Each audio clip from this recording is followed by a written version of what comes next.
clothing optional, Ville. Oh dear. Oh dear. The night is young. I'm just going to get a bit to drink, so give me 1 second. Terry, who'd you bring today? Yeah, he's grabbing a drink, but I'm really pumped about this. We have Ville Leppanen. Hopefully I pronounced the last name correctly.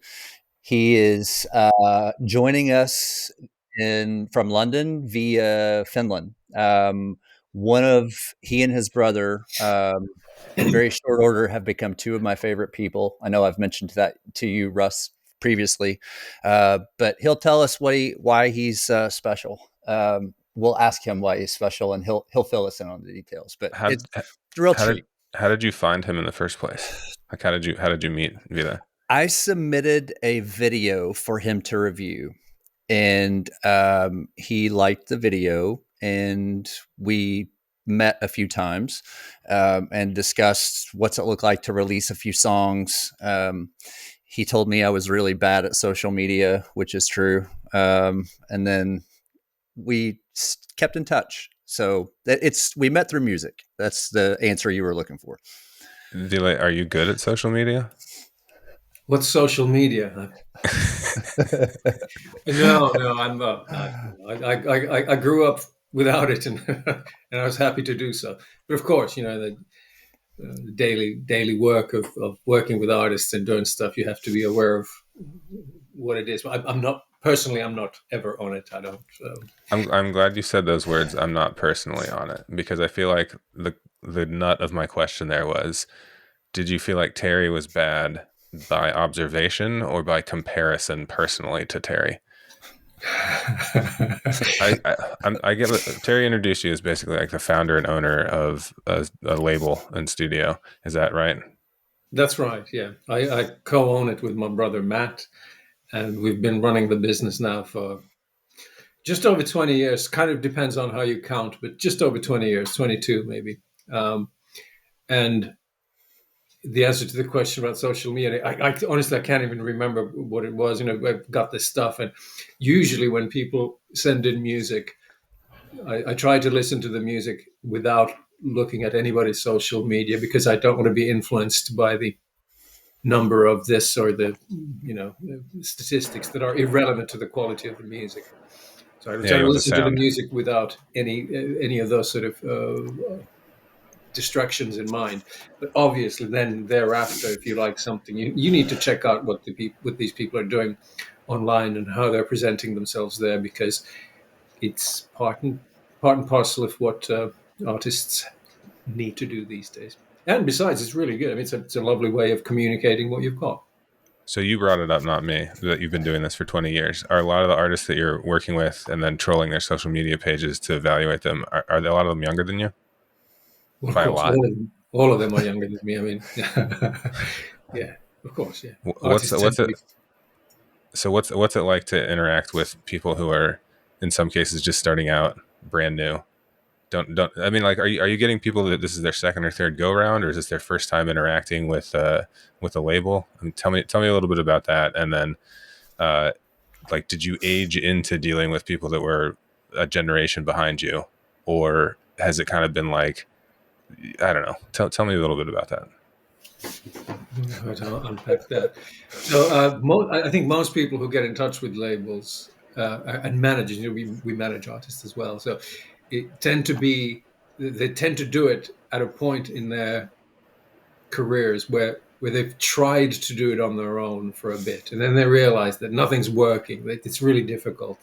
They don't know what to do, and they feel that somebody in our position can have a bit of magic to put in, and of course we don't. And the only thing we can do is say, well, these sort of things work, and these are the sort of areas you have to improve in and raise the bar in, and then you have to be really committed to it for a long stretch, and to imagine that there's a technological solution to what is essentially a creative problem is insane. There's lots of good music in the world, and we can all still just listen to all the Beatles records. So, why make anything new, in that sort of jokey sense. So you've got to make really good music, and then you've got to take it will take a long time for that music to find an audience, and these sort of technical gimmicks of do this on. See, when we started, it wasn't even MySpace, and then MySpace came in, and that was like, oh, this is going to change everything. YouTube was going to change everything.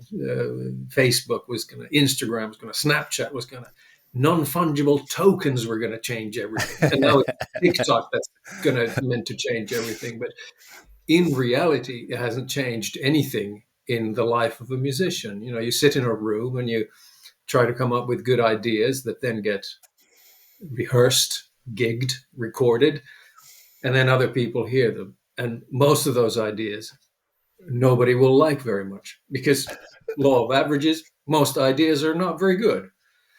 And then some will be okay. And then some, if you work at it hard enough for long enough, will be life-changing, sort of career-changing ideas, breakthrough ideas. And I suppose that the role of a manager and a label ought to be to help an artist arrive at those ideas. And it takes time and it takes a lot of effort. And where I think when you get in, when you're in contact with really, really young artists who've grown up in social media, they sort of think that things can all of a sudden just blow up and then you get a career. And I think there's precious little evidence of that having ever happened. I'm not sure that's unique to any particular industry either. I mean, you're describing, and to be clear here, I have no music industry background of any kind. I casually play guitar in my basement with my friends. But what you're describing about this realization, the law of averages piece, the fact that producing a lot of stuff will have some of it be good and some of it be amazing, and a little bit of judgment about what's amazing might come from you, the one who's making it, but it might also come from other people who've been down that road more. Yeah. I think about that, and I think about, I think about being 20 years old. None of that would have ever occurred to me, social media or otherwise. I would have had no idea. If you'd have told me that stuff straight to my face, I would have looked at you and I would have nodded. I would have said, yes, yes, yes, I understand what you're saying. So what am I supposed to put up on my social media page to get this to be a hit? And I think that's just part of being 20, like that's just how it is. I guess, yeah. I think musicians I came into the business as a musician myself, and this was in the 80s, and we had a problem. Our problem at the time was that in order for us to be able to make a record, we had to get a record deal, because you couldn't make independent. It was too expensive. Nobody had the money. And besides, even if you had the money to do it, there was no distribution, so you couldn't get anywhere. And you had to get a record deal. And we had to impress the A&R guy. If they didn't like what we did, there was nothing we could do. So early on in my career, I learned to deal with rejection. But then now when you speak with younger artists who cannot deal with rejection because they don't need to, they can just release it and put it out, and they can find a little, and it's not always a little, it can be a bigger sort of social, what do you call it, an echo chamber on their social media where they go, woo, this is great. And everyone starts whooping, and I go, well, it's maybe a little bit great, but in the greater scheme of things, maybe not so much. And that's a really difficult barrier to break through. It almost sounds like it'd be harder once you've had a little bit of success. If you're just being told no all the time, you get used to being told no, and then when you break through, you're happy. But you still have your eyes on, all right, how do I get to the the stadium shows or whatever. Whereas if you're like, if you've been told that it's great by a bunch of people who you don't even know, and you now have full blown fans, you're like, well, I'm good, right? Like, I'm doing a good job. So why isn't it blowing up more? Yeah, no, but the truth of it is that if things are blowing up, if they're actually blowing up, then those artists don't they're already doing it well, and chances are that they're already doing it with the help of people who know how to do it and who can help them. Is blowing up even a real thing in the sense of massive popularity very, very quickly? Well, the old saying is that it takes 10 years to become an overnight success. And I think things do blow up very quickly now, whereas in the past, before the internet, things just took longer to get there. Things do blow up very quickly these days when you know when it goes that way. You were talking about coming to it as a musician and trying to impress the A&R guy. Did you find, like, when you were playing music, did you want to do it to play music? Did you want to do it to play shows? Did you want to do it to write? Did you want to, like, what was the part that you were most thrilled by when you were being a musician? First question. And then part B, how did that fit with or clash with, oh man, now I got to go out here and like be the business of a band? Recently, I was at my parents' house. My mom had a bunch of stuff in the sort of attic that she wanted to get rid of, and she had kept some press cuttings from the band that I was with when I was sort of 18, 19. And then we found a bit of local success in Finland. So there's quite a few of those press cuttings. I didn't know that she'd kept them. And it was really nice to read them, because in one of them, I said that I was maybe 18 or 19 at the time. And I had said, I didn't remember saying it, but it was something like, I want to make music for a living. I want to be respected for the musicianship that I've got, or at the time I thought I had. and it was very, very little to do with the stardom stuff, or I wanted to make music, and whatever, if it meant touring, great, do that, or in the studio, do that, in the writing room, rehearsal room, do that. That's what I wanted to do. I still, to date, every morning when I wake up, I play the guitar. I practice it every day, and I try to write something every day. I just enjoy that process. I don't think there's anything more fun than that. And Matt, my brother, and I have made thousands of recording projects over the decades, and they're all of them are fun to make. I just really enjoy the process of being. I don't personally get to do that so much anymore, just because of my role in the company has changed. But when I get to do it, it's wonderful. I used to enjoy touring when we toured. Matt didn't so much, but he put up with it because he understood that to tour successfully meant that you could carry on making records, and he enjoyed that part of it. I don't have a memory of ever wanting to do anything else but make music, and to me it was just like, yeah, of course I'm going to do this. And then when everybody in the family and everyone is around you says, well, don't be stupid, do something else. What are you doing? My grandfather, he said, don't become a musician. It's a shit job. But of course, when someone says that to you when you're young, you want to prove them wrong. So tell us, Ville, tell us about Snow Dogs. Was Snow Dogs the first band for you and Matt, or was that later on? Tell us about the genesis of Snow Dogs, sort of where it formed, how you you played in the States. Who were some of the bands you toured with in the U.S.? Give us 3 or 4 minutes on Snow Dogs. That was we had already been in the business for a long time by the time we put that band together. So I had a high school band in Finland that got a record deal, and we had found a little bit of local success. Then some of the other guys in the band, because we have national service in Finland, and they wanted to go and do their national service and go get, go into university and stuff like that. And I didn't. So I kept on making music, and the other guys just, went into civilian life. And my brother, Matt, was old enough at that point, and we started writing together and made a couple of records, which weren't very successful in Finland. Then very early on, we thought we wanted to move to the UK, because we thought we both of us have been influenced by British music over the decades. And we wanted to find, there was a Norwegian band called Aha that was really successful in the 80s. That Take On Me was their big hit. And they were like role models to us. Like, yeah, they just went to London and then they made it work, and they slept on floors in basements and just made music. And we did it. And I remember thinking that it's so romantic to there was some article about AHA where they're saying like they didn't have enough to eat, so they passed out when they were climbing the floors away from the basement. I thought, oh wow, that's cool. That's what I want to do. But of course, then when we got here and we had no money and literally didn't necessarily eat every day, the romance was it wasn't romantic at all. And then we got a publishing deal here. We were sort of staff songwriters for a publisher, and we did that gig for a while.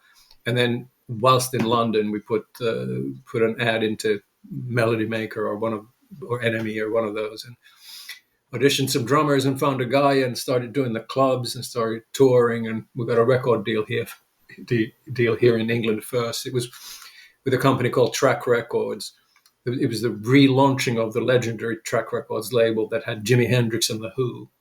And the thing was that Snow Dogs were the first band signed to Track Records since Jimi Hendrix. And we thought that was quite a nice thing to be able to say.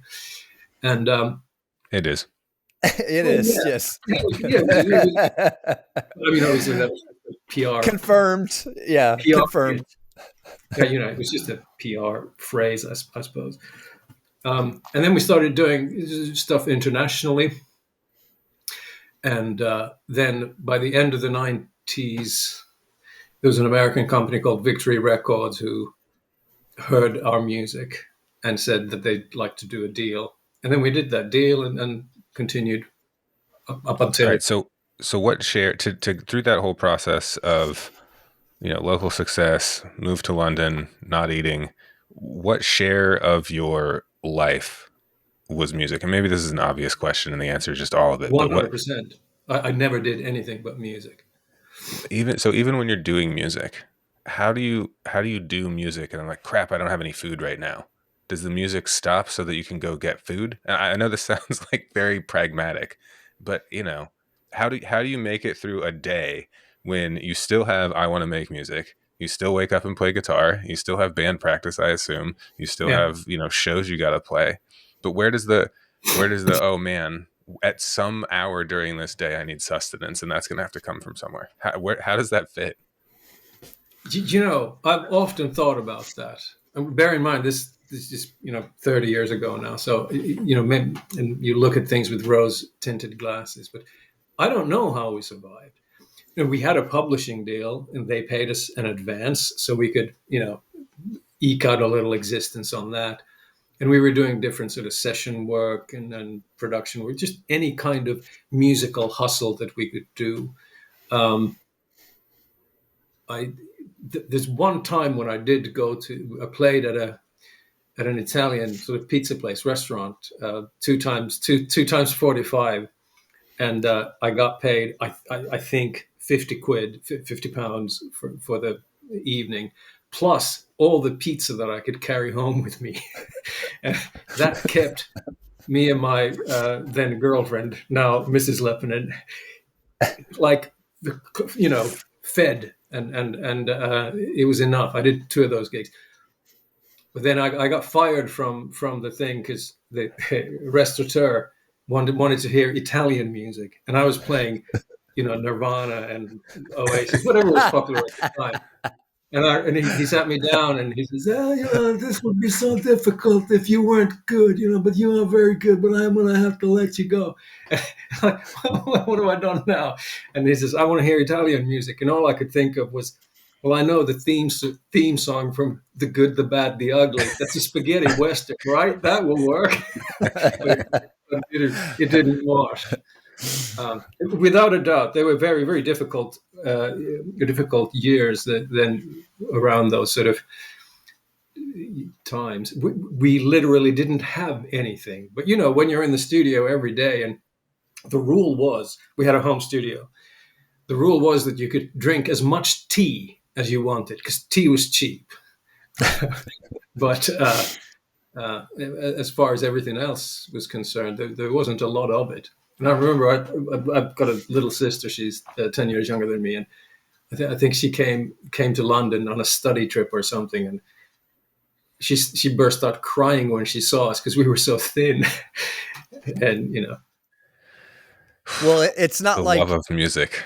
it's not like you're like excessively big now. You're both thin as it is today.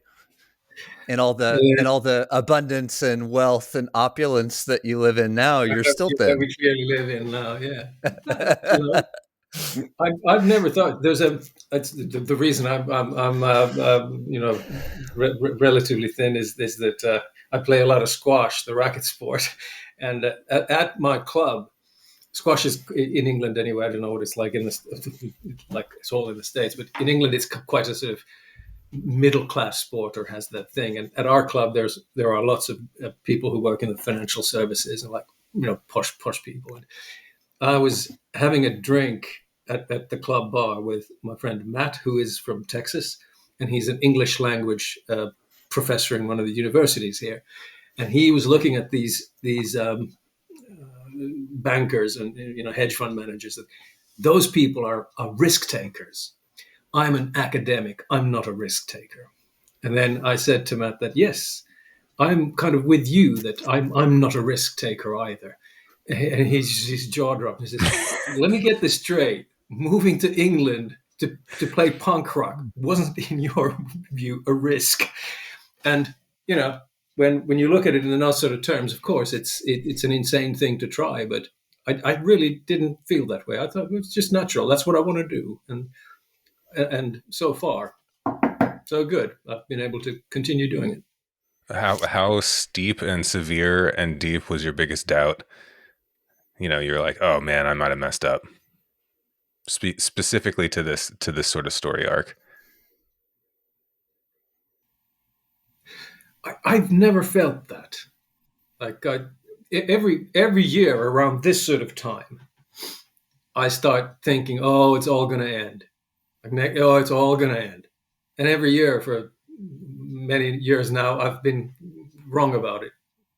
Thankfully, I suppose when Snow Dogs, because we weren't a successful band in this sort of greater scheme. We toured with Blink 182 and the others, Alkaline Trio, and At the drive-in, one of my at the favorites. drive-in, yeah, and who else? What was it?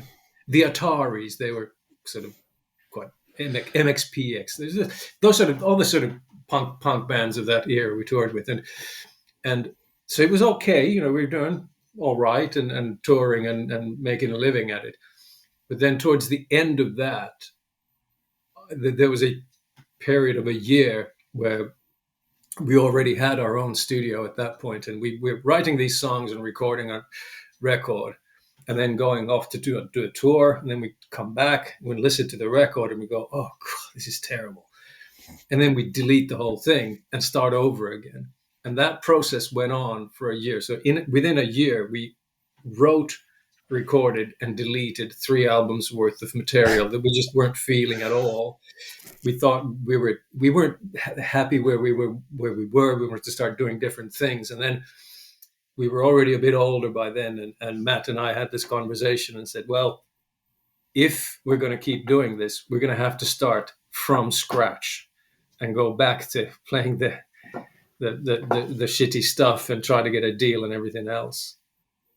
And I don't think we were prepared to do that at that point in our lives. So then moving into music production, and from there to management, and then from there to the label, that was a big moment where I went, this is going to be really difficult now.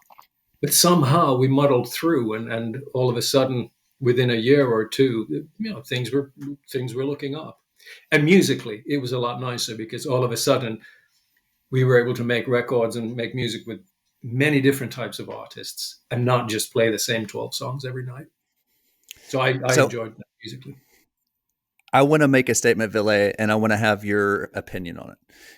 I think music was better when there were gatekeepers. What say you? I don't know. I don't think the gatekeepers made the music any better, but certainly I've got this feeling that of my own career, that when people did the gatekeeping well, it pushed me to do better. So in that sense, I think you're right. But there was a lot of crap music in the old days. Yeah. Terry's middle name is rose-colored glasses. He Well, only remembers the good stuff. Terry, when was the last time you went crate digging at the record store and found all the stuff that's super forgettable? See, Russ makes this point all the time, and I've really evolved, and this is a point that he makes in damn near everything we talk about. It's the point that there's no way you can say things were better or worse today than in some period of time in the past, because everything's been what it is today at every period of time in the past. And there's no way to say things are better or worse. And that's essentially it. And while I agree, I think I think a case can be made, and maybe it's not that the quality of music is better or worse today, but I think the decentralization of music has made it impossible for especially guitar rock. And maybe it's just that nobody wants to hear guitar rock anymore. I don't think so, but I think things. I don't think there will ever be another Nirvana. Is what I think with sort of the decentralization of music. The thing that bums me out a little bit is that I don't think there will be another Nirvana. So I, I'm not so sure that you're right about that, Terry, because there are countless of basements and rehearsal rooms where these things are happening, and you know, like I am old enough to remember when Nirvana broke, and it was at the tail end of all the hair rock of the '80s and stuff. It was awful stuff, and there was nothing really worth listening at that time for me anyway. I didn't listen to rock yeah, music for years, and then that came and it changed everything, and it's it'll happen. It'd be a horrible feeling to wake up to say it isn't going to happen. So I'm purposefully thinking, yes, it will happen, and you go out looking for it and stuff. I think what's making it difficult, for instance, in London, London has become a very unfriendly city to musicians. Rents are stupidly high. Transportation is different. You can't get to gigs, and there aren't any gigs because the rents are too high. There's venues can't do it and stuff like that. So to operate as a band is expensive and difficult. If you need to go and record something, you need to go into a studio to record and capture a performance. Well, that costs money. And then somebody who's doing, laptop based, sample based music in their bedroom can make it sound great for zero cost. So it's kind of a technological shift into ways of making music that make guitar music a little bit more difficult to do, but there are lots of guitar bands out there doing stuff. I might not think all of them are very good, but that's all right. There's bound to be a few that are, and you have to find them. Do you have any idea what a good guitar rock city is right now? What a question. As far as I can tell, and we work with artists from almost all continents, that the message seems to be the same, that guitars are out of fashion, and it's not very guitar friendly anywhere. I remember a few years ago, I was at the Great Escape Festival, which is like the British version of South by Southwest, and I was talking to somebody in a bar. She turned out to be a journalist writing for a couple of big outlets, and I thought, okay, I'm going to schmooze a little bit here, and bought her a drink and started talking, and I asked her what kind of music she was interested to discover, bearing in mind that it's a new music showcase festival. And she just looked at me and said, well, anything that isn't four white guys with guitars. What exactly does that sound like? yeah. Yeah. So I just kind of, and this was a few years ago already, and I kind of knew, okay, well, that game is dead for the time being. But so Terry and I feud about this. He doesn't know it's a feud because I try and tone it down and not be aggressive with my co-host and try and be amicable. But I think that the reason Terry thinks rock is dead and that music used to be better is because Terry's not listening to electronic music made in the last 20 years.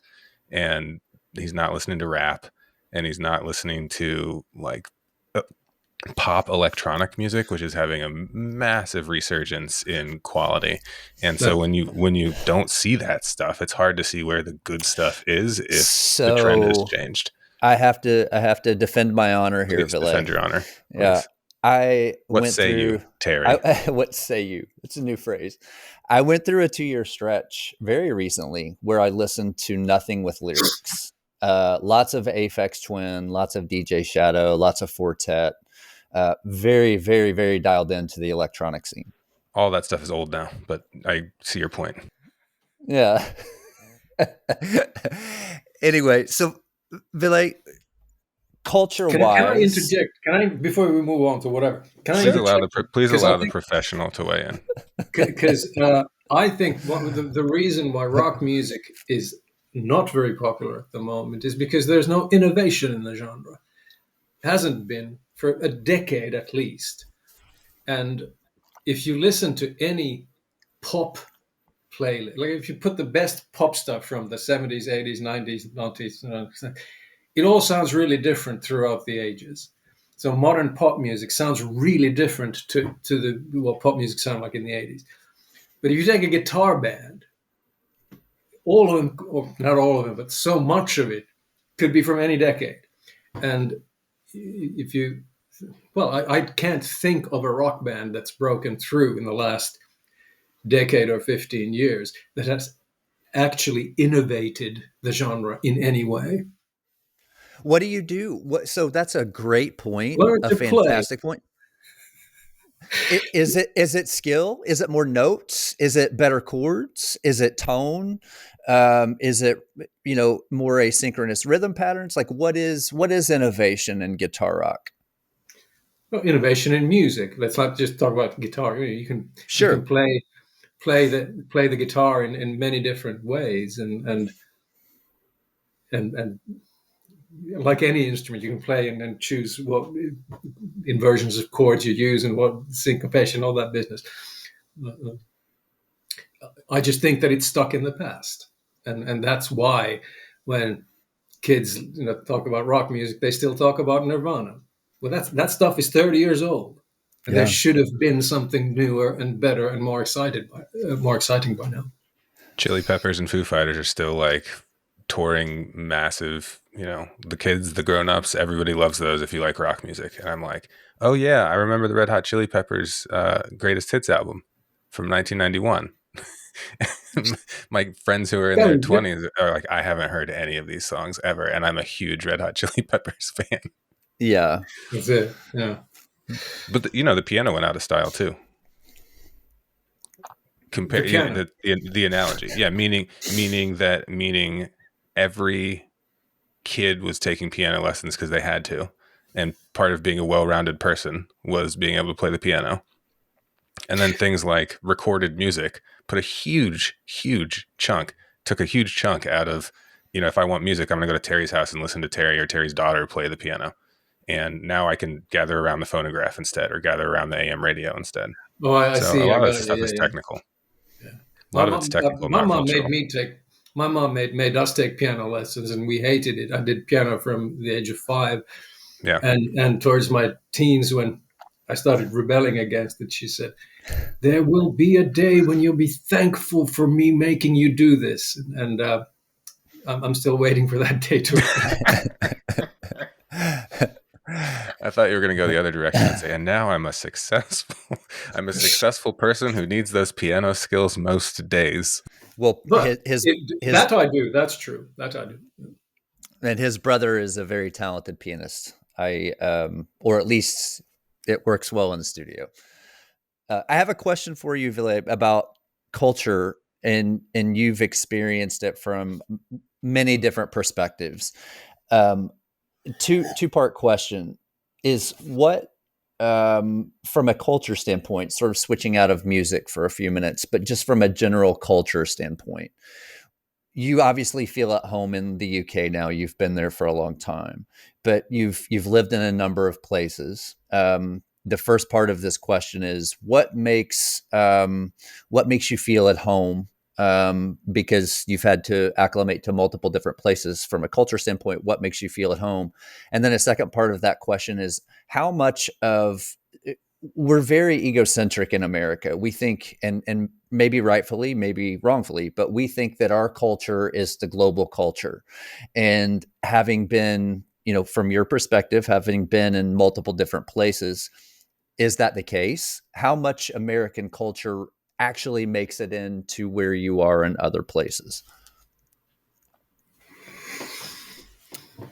I think when we moved to the UK, we were very unaware of British culture. You kind of know that, where they drink tea, they say please a lot and thank you, and they drive on the wrong side of the road, or they go to the pub, and these are sort of idioms that everybody understands, but actual British culture was very alien to us. So that when we play a demo to someone, and they go, "Oh, great! This is really interesting." We took that at face value. Oh, yeah, they're really interested. Where, of course, it means the exact opposite. And the Brits talk in irony. Everything is the opposite of what it actually means. And I have to confess that in the first years when we were here, we were just so focused on doing our own thing that we didn't really kind of pay attention to any of that. And then as I've been here, I've lived in England longest, the majority of my life I've lived here now. And little by little you get used to the culture. I've got kids. When they started going to school, you kind of go, okay, and you meet parents and become part of the community in a bigger way than through work. In music world, of course, we've got friends who work in music and been in it for as long as we have. But then once you become part of the neighborhood and the parents association at a school or whatever, then you begin to understand the culture. And for me, definitely being part of the squash club has helped me integrate myself better into. I actually feel like I belong here. I'm not British, but I'm a Londoner. I'm Finnish, but I'm not like a typical Finn. I would say not anymore. American culture is, yeah, you're right. Americans think that's the gold standard in the world, but it isn't. Europe is a continent that has a lot of different subcultures around it, and when the European Union started to accelerate, in the 90s, people were afraid that local cultures would disappear in favor of this sort of some kind of global culture. But the opposite has happened. So in every European music market, and all the countries have their own music markets, there's a strong local thing. So for instance, in Finland, I'm surprised when I go back, the big thing is Finnish rap and Finnish hip hop. And they do it in Finnish, and it sounds weird to me because the way they use language is totally different to what I'm used to. And then vocabulary is different too. But that's the most popular thing. The same in Italy, Spain. We talk to Italian artists who want to do their music in English, and they say, there's no chance for me here in Italy, that I've got to come to England to do it. And then, for a brief stint when I was a kid, I lived in North Africa, and you've got the Middle Eastern culture, and whatever we do is totally irrelevant to them. Yeah. They've got their own thing, and it's a wonderful, the musical culture, the heritage that comes from there is just amazing. We've recently picked up on a Moroccan rock band. I won't plug them here because that would be wouldn't be the right thing to do. But they're from Morocco, and they sing in Arabic, and it's just so cool. And use Middle Eastern instruments like the oud and a lot of other stuff in their work. They're a rock band. You can Plug hear it. them. And it's musical. Plug them. Let's hear the name. I want to check them They're out. called Lazy Wall. Lazy Ball. Yeah, Lazy Wall. Fantastic band, and we're getting a little bit of interest for them now, and it feels good because there's Or there's an Indian chap called Takar Nabam that we're working with. He's from the foothills of the Himalayas, and writes sort of jazzy uh, music that has Indian, Tibetan overtones, and to be able to discover this sort of stuff online and then get involved and try and break it elsewhere is that's one of the big perks of the job. No, it's not to say that it wouldn't be nice to discover the next Oasis, coming out of Manchester. Right? Yeah. Yeah, that'd be nice too. But there's a lot of good music in the world that comes from different cultural perspectives. And although it is true that the kind of the American culture is the closest thing to we've got that we have to an overall culture, So there's a lot of Russ, Russ is going to take us out with whatever he wants to take us out with. First off, thank you, Ville, for coming on. Absolute blast. I don't gush over anybody, but I think you and your brother are fantastic people that I enjoy tremendously as people. And then as music partners, whatever that partnership is or looks like down the line. Anybody who comes to this podcast and comes to this sort of this segment here, this episode, should check out Animal Farm and should check out these guys because they are fantastic people, and I can't say enough how much I enjoyed being there, being in the same room, and working with them. So gushing over Russ, floor is yours. Ville, I just appreciate you taking the time. I feel like I've been given a real favor, a gift here for the holidays. I feel like you're humoring me for my questions, some ignorant and bizarre questions, and I feel like you gave us a window into what it's like without being corny. So appreciate it. my pleasure. I've really enjoyed chatting. You had really good questions. I like that. Stuff that I haven't paused to think about for years. Was there a moment of doubt? I'm going, cranky. There was never.